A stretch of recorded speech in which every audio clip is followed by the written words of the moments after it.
beresi satu-satu persoalan yang realistis, yang masyarakat sudah dambakan, yang rakyat bola sudah dambakan tentang kompetisi, tentang perizinan yang pasti, tentang integritas sepak bola, tentang memberantas match fixing, tentang memberantas wasit-wasit nakal, tentang memberantas orang-orang yang menguasai wasit atau perangkat pertandingan. Menurut saya fokus pada itu, karena periodenya kan 1 periode dulu gitu loh. Jadi nggak usah terlalu ngawang-ngawang, ubah format dan sebagainya, yang nanti akan menimbulkan polemik dan belum tentu itu juga menimbulkan kebaikan gitu loh, pembagian format ini.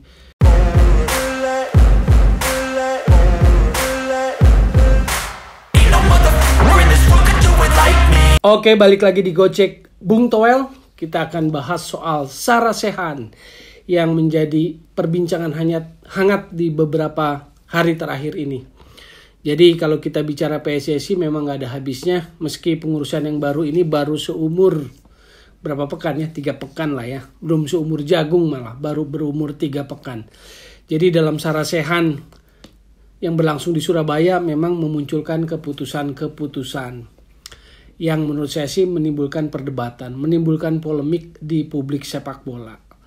Jadi poin pertama yang saya mau sampaikan adalah secara prinsip keputusan-keputusan penting sepak bola terkait kompetisi atau apapun itu harusnya diputuskan lewat rapat exco. Jadi itu hakikatnya, itu prinsip organisasinya. Kan rakyat bola lewat voter memilih exco.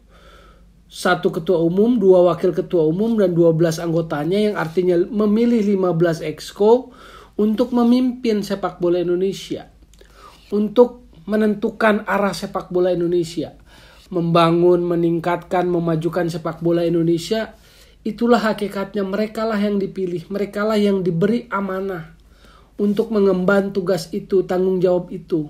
Memikirkan sepak bola, memikirkan strateginya, memikirkan kebijakannya.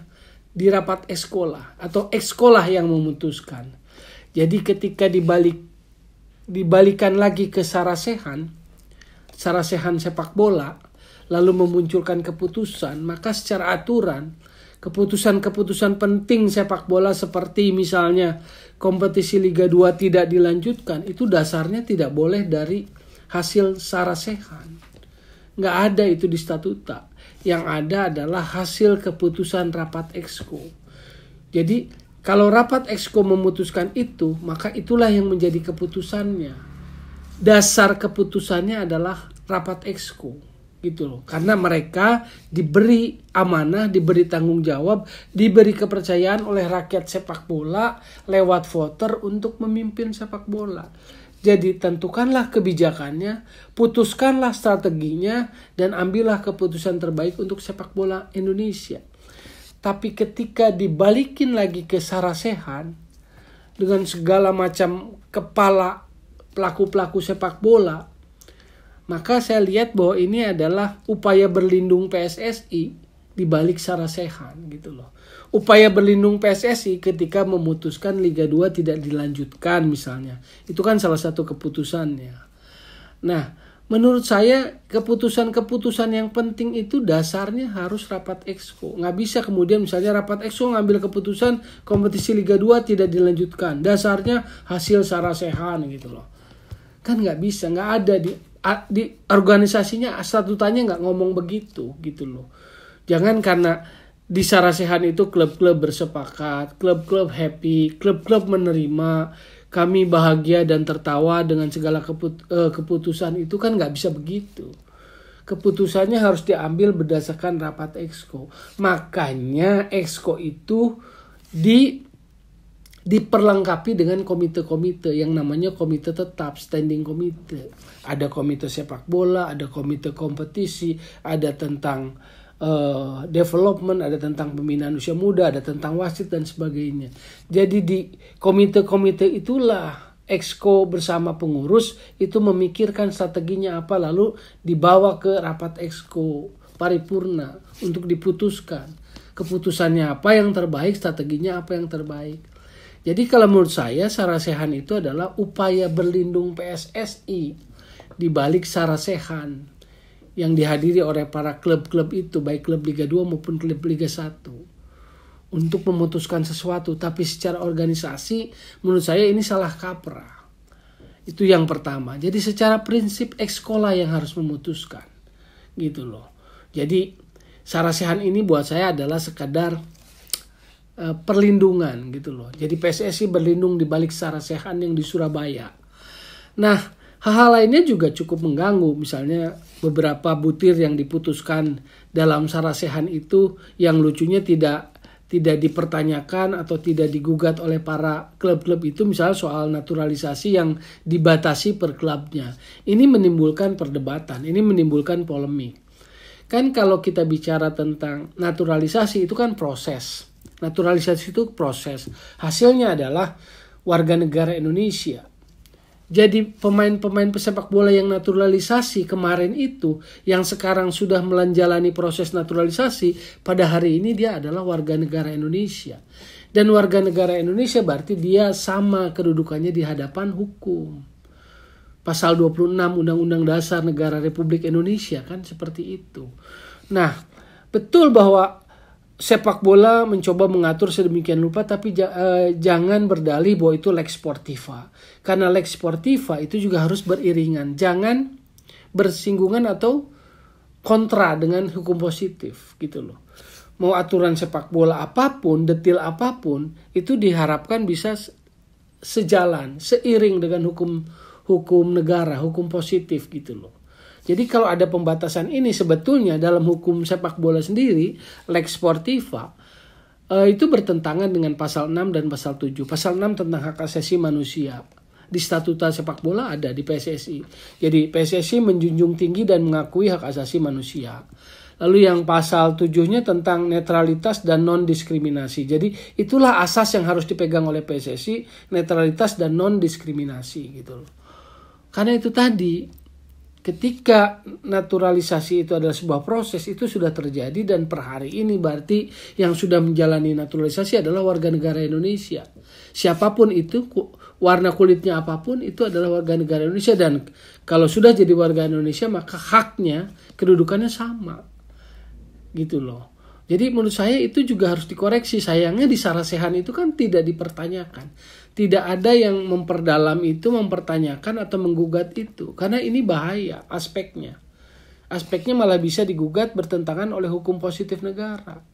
Itu tadi. Kan ini nggak baik, gitu loh. Itu satu yang terkait naturalisasi. Yang kedua soal kompetisi dengan segala macam format yang akrobat barunya lah. Akan ada playoff atau yang formulasi pilihannya adalah misalnya dengan dibagi grup jadi 3 grup, lalu ada playoff dan sebagainya. Buat saya sih kompetisi, kalau kita memetakan masalah kompetisi saat ini di Indonesia, maka urgensinya adalah soal integritas sepak bola, soal penegakan hukum sepak bola, penegakan disiplinnya. Integritas sepak bola, football integrity, kaitannya dengan match fixing, pengaturan skor. Itu penyakit-penyakit kompetisi kita. Match fixing kaitannya seringkali melibatkan pelaku-pelaku sepak bola. Itu penyakitnya yang harus diatasi. Salah satu pelaku sepak bola yang kerap menjadi kontroversi, menjadi pemberitaan di balik kompetisi itu adalah wasit. Jadi kita harus concern pada wasit nakal, wasit yang kontroversial, atau pada aspek penguasaan wasit. Jadi penguasaan perangkat pertandingan. Jadi kita jangan cuma pada wasitnya, tapi juga kita harus concern urus pada sosok-sosok yang mengendalikan atau mengelola atau mengawasi atau menguasai wasit. Itu loh pentingnya. Jadi buat saya kompetisi itu pastikan satu ya, faktor integritas sepak bolanya, kaitannya dengan match fixing, kaitannya dengan wasit nakal, wasit kontroversial, kaitannya dengan pihak-pihak yang menguasai wasit atau perangkat pertandingan, yang mungkin saja itu ada di elit sepak bola, di kepengurusan elit. Yang kedua soal perizinan kompetisi, pastikan perizinan kompetisi itu pasti tidak ngambang antara ya dan tidak, sehingga kemudian jumlah pertandingan yang ditunda tidak muncul begitu banyak dan mendadak, gitu loh. Jadi pastikan itu soal izin, mendapatkan sebuah kepastian, karena kalau industri sepak bola tidak ada kepastian itu sulit. Jadi menurut saya itu beresi satu-satu persoalan yang realistis, yang masyarakat sudah dambakan, yang rakyat bola sudah dambakan tentang kompetisi, tentang perizinan yang pasti, tentang integritas sepak bola, tentang memberantas match fixing, tentang memberantas wasit-wasit nakal, tentang memberantas orang-orang yang menguasai wasit atau perangkat pertandingan. Menurut saya fokus pada itu, karena periodenya kan 1 periode dulu gitu loh. Jadi nggak usah terlalu ngawang-ngawang, ubah format dan sebagainya, yang nanti akan menimbulkan polemik dan belum tentu itu juga menimbulkan kebaikan gitu loh, pembagian format ini. Ada exercise-nya tentang kompetisi gitu loh. Jadi jangan kemudian berubah yang kemudian menurut saya mengada-ngada, lalu ada aturan-aturan yang kemudian contohnya tentang naturalisasi tadi yang bertentangan, menimbulkan polemik karena menyangkut soal hukum juga, hukum positif negara. Jangan sampai dilanggar, diterabas gitu loh dengan alasan teknis sepak bola gitu loh. Lex sportiva pun harus beriringan dengan hukum positif karena prinsipnya itu.